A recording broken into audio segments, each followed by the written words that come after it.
am Violet Purple, and my mom Nancy is, in fact, a sex worker. However, me, I have never even been kissed. I am 18 now, but still a pathetic and virgin human. The wolves in our pack didn't see humans like me as anything more than background noise, and I liked it that way. But to my surprise, I got accepted into Lunaris Academy, the elitist werewolf school of the kingdom, where alpha werewolves pick their future queens. How the hell did I end up at Lunaris Academy? I wrote weird things in the mandatory application form so that they would reject me. But not only did I get accepted, 4 most dangerous cardinal alphas, the literal gods of the Lunaris Academy, started fighting over me. That was when I knew there was more to who I was. My unusual purple hair color was not there for no reason. Violet Purple, please report to Principal Lincoln's office. The announcement blared through the hallway speakers. Oh crap. Why does the principal want to see me? Is it about the application and the weird things that I wrote?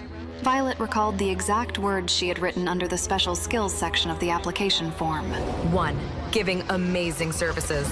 2, giving a killer lap dance. 3, you haven't seen anything until you've seen me in bed. After all, what else was she supposed to do? Nancy wanted her to get into Lunaris so she could land some hotshot alpha and pick them out of their poverty. Basically, Nancy wanted Purple to become a whore as well, and for the same reasons, Violet never wanted to get into Lunaris. Not even a little. But now, here she was outside Principal Lincoln's office. She took a deep breath and knocked. Come in. His voice boomed. The application results are in. I called you in to thank you. Thank me? Yes, Violet. You know, since the scholarship program started, only 3 students from our district have ever been chosen. I wanted to personally acknowledge your achievement.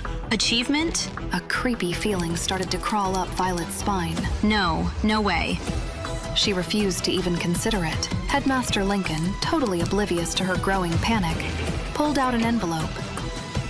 Congratulations, Violet. You've been accepted into Lunaris Academy. Violet's ears started ringing. This was impossible. There had to be a mistake. Something was fishy. Out of all the elites in the school, the whore's daughter, Violet Purple, was chosen to attend the Lunaris Academy. As Violet headed out of the headmaster's office, all the elite kids who used to look down upon her now looked at her with jealous eyes. Violet wasn't much elated at her acceptance to the Lunaris Academy, but watching the dull, hung faces of those brats gave her a bit of relief. That was the only good thing that came out of her acceptance. However, now that her application plan had failed, Violet had a new plan in mind: to ditch the academy for over a week. She skipped school because the scholarship had a deadline. Show up within a week or they'd give it to someone else. Violet hoped that this would get her rid of the Lunaris. But to everyone's surprise, some stranger from Lunaris sent her school a letter, all polite and everything, saying the offer was still good. They even said to call if something was stopping her from coming. It was bizarre. Lunaris wasn't usually this nice. It was like they were chasing her, like she was some VIP or something. Violet hadn't shown up at Lunaris for a week, but still, they hadn't given her spot away. Violet's school was surprised. Sure, she was smart and athletic, but there were way smarter kids at her school. The brainiacs who studied 24/7, hoping to get that scholarship. Lunaris didn't want them. They only wanted Violet. It made no sense. No one knew what exactly was happening at Lunaris, but Violet was sure the star of her school. Now, seeing Violet wasting her opportunity, her teacher tracked down her mom Nancy's number and called her the next day. A furious Nancy went all haywire on Violet and, well, things went downhill from there. And there wasn't a thing she could do about it. Violet was going to Lunaris whether she liked it or not. Violet had never belonged anywhere, and she certainly didn't belong at a school full of royalty and wolves. She was all confused as she stepped through Lunaris' Gothic gates.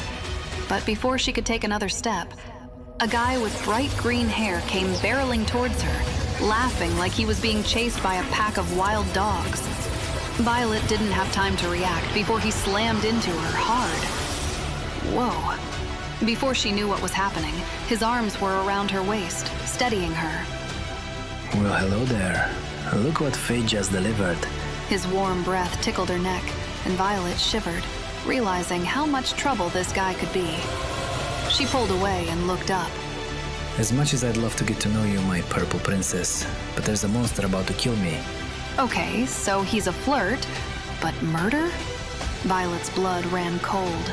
She really hoped he wasn't being literal, but apparently he was. A deep roar echoed through the hall, startling everyone. What is going on? Before Violet could even ask, the green-haired guy was running again. Just as Violet was about to make a quick exit, she noticed something on the floor. Hey, you dropped this! She yelled, figuring it must have fallen off when they collided. What a weirdo. But at least he has good taste. The sapphire pendant, a teardrop surrounded by tiny diamonds, shimmered with an oceanic blue. Violet frowned. This wasn't just any necklace. The intricate engravings suggested a family heirloom. Holding something so personal made her uneasy. Slowly, she saw a furious red-haired werewolf stalking toward her, muscles tense with barely controlled anger. Oh, great. What now? Hatred burned in his eyes. His lips curled into a snarl. What did I do? She thought, panicking. His gaze locked onto the necklace. Without warning, he lunged. Violet reacted instinctively, dodging and pulling the necklace away. Hey, that's not... But he cut her off by grabbing her throat. What the hell? Her eyes bulged. What is happening? Why isn't anyone helping? The other students just looked away. A chilling realization washed over her. This guy could kill her right here, right now, and no one would care. What kind of place is this? I don't know what you and Roman are up to. His voice dripping with menace. Touch my stuff again, and it won't be good for anyone. His stuff? Oh no.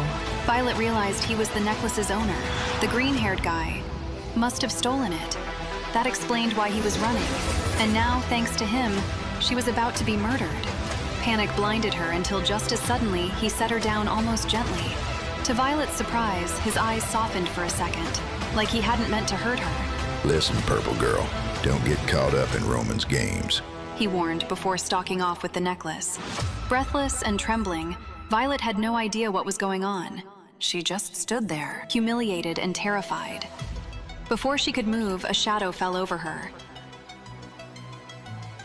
Not again, she thought.